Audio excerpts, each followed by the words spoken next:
There are a lot of 50mm or greater APS-C lenses out there, and more seem to come out on a daily basis, with companies such as Makey, TT Artisan, 7 Artisans, and Viltrox coming out with autofocusing versions that are very inexpensive as well. And this is certainly one of those. This is a new-ish lens coming from TT Artisan. It's a 56mm f1.8 autofocus, and it has been very well received, and in this video we are going to check it out.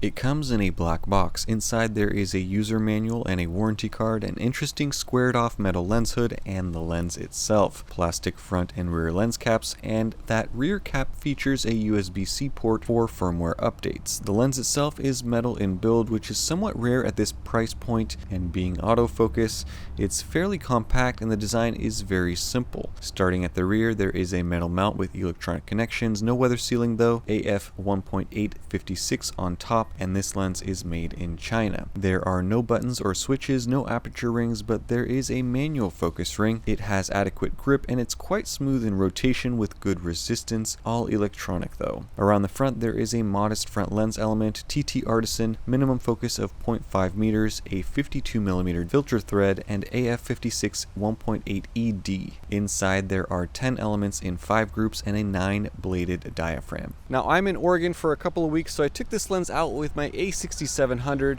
and I took some samples. All these are straight out of the camera, uncorrected, unedited, ready, set, go.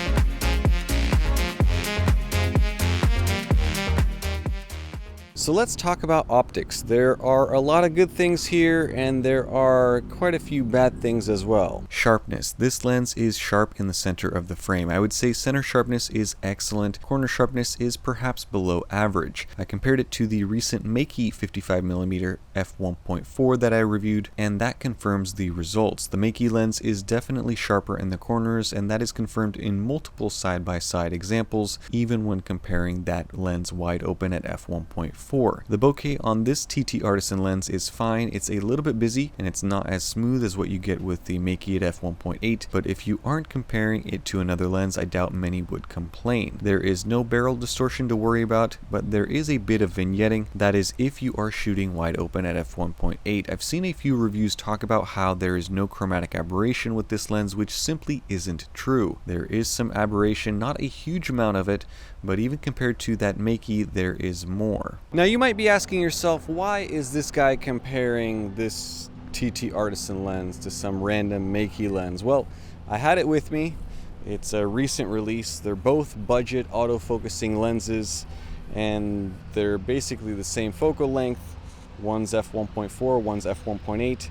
And really they trade blows. One is better built, the other has better optics. Anyway, back to the TT Artisan. One thing I noticed right away is that this lens does have a bluish tint or cast on every photo. This is especially evident again when comparing the more natural looking colors of the Makey. This blue tint isn't great for skin tones, but like most things it can be edited in post or even in camera by messing with your white balance settings. When I reviewed the Makey lens, I said the primary problem with it is the autofocus reliability and speed and performance. When it comes to this TT Artisan, the autofocus is great. I don't have any complaints. I threw out a very small number of sample photos, and even in video modes it tracked well. Granted, I am using the A6700, so this is a best case scenario for this third-party autofocus system. I guess I should also mention flaring is not inherently beautiful or worthy of commendation. It does create some weird looking lines and colors at times, and the focus breathing, well,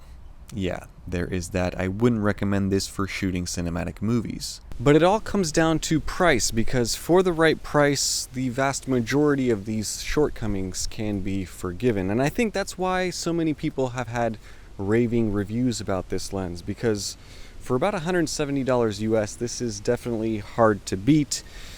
And especially when it's on sale like it is right now for $129. I mean, just 3 years ago, we were paying $130 US for manual focus lenses that were way worse than this optically and more poorly built than this.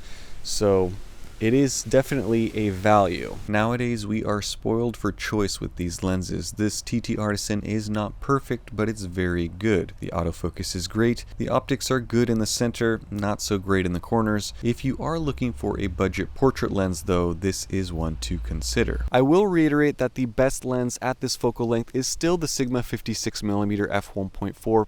Really nothing else comes close, but if you don't have the $400 for that lens and your budget is a third of that, this TT Artisan is certainly worth checking out. And also, Viltrox has released a 56mm or 55 f1.7 recently for Fuji X mount, so I'm assuming that that is coming to Sony E-mount soon, so expect that to be another competitor in the lineup fighting for your hard-earned cash. Alright, that is going to be it for my review of this newish TT Artisan lens. Let me know what you guys think down in the comment section below. What is your favorite portrait length lens for Sony APS-C? If you are interested in reading more about this thing and checking out sale prices, all of that fun stuff, links will be down in the description below, so definitely check those out. Thank you so much for watching. Stay tuned for more. Have a nice day. Bye-bye.